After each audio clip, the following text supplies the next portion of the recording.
AP రాజకీయాల్లో ఇప్పుడు జరుగుతున్న అసలు కథేంటి? పవన్ కళ్యాణ్ దూకుడు వెనుక ఉన్న అసలు వ్యూహం ఏంటి? Seize the ship. If any pressure comes from central government, we'll see. చిరంజీవిని బీజేపీలోకి లాగే ప్రయత్నాలు ఎందుకు జరుగుతున్నాయి? పవర్ స్టార్ మెగా ఫ్యామిలీని కలుపుకొని బీజేపీ వేస్తున్న మాస్టర్ ప్లాన్ ఏంటి? మనం ఒక ఆసక్తికరమైన రాజకీయ కథనైతే తెలుసుకోబోతున్నాం ఈ వీడియోలో. ఇప్పుడు ఆంధ్రప్రదేశ్ ఉప ముఖ్యమంత్రిగా ఉన్న పవన్ కళ్యాణ్ గారి గురించి మాట్లాడుకుంటాం ఈ డిస్కషన్ లో. వీడియోని చివరి వరకు చూడండి. ఆయన రాజకీయ జీవితం ఇప్పుడు ఒక కీలక దశలో ఉందని చెప్పుకోవచ్చు.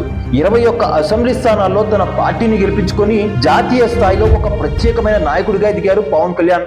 జనసేన పార్టీని ఒక బలమైన శక్తిగా నిలబెట్టారు.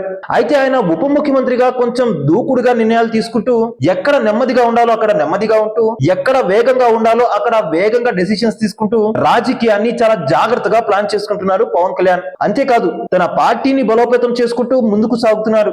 ఇదిలా ఉండగా నాగబాబు గారిని రాజ్యసభకు పంపాలని అనుకున్నారు పవన్ కళ్యాణ్, కానీ అది సాధ్యపడలేదు. అయితే ఇప్పుడు ఆయన్ను ఆంధ్రప్రదేశ్ మంత్రివర్గంలోకి తీసుకోవడానికి ప్రయత్నాలు జరుగుతున్నాయి. చంద్రబాబు గారితో కూడా మాట్లాడారంట ఈ అంశం మీద. ఆయన కూడా అంగీకరించినట్టుగా సమాచారం. బహుశా మార్చి నెలలో నాగబాబు గారికి ఎమ్మెల్సీ పదవి ఇచ్చి మంత్రివర్గంలోకి తీసుకునే అవకాశం అయితే ఉంది. అంటే మెగా బ్రదర్స్ ఇద్దరు ఆంధ్రప్రదేశ్ కేబినెట్ లో మంత్రులుగా ఉండబోతున్నారన్న మాట.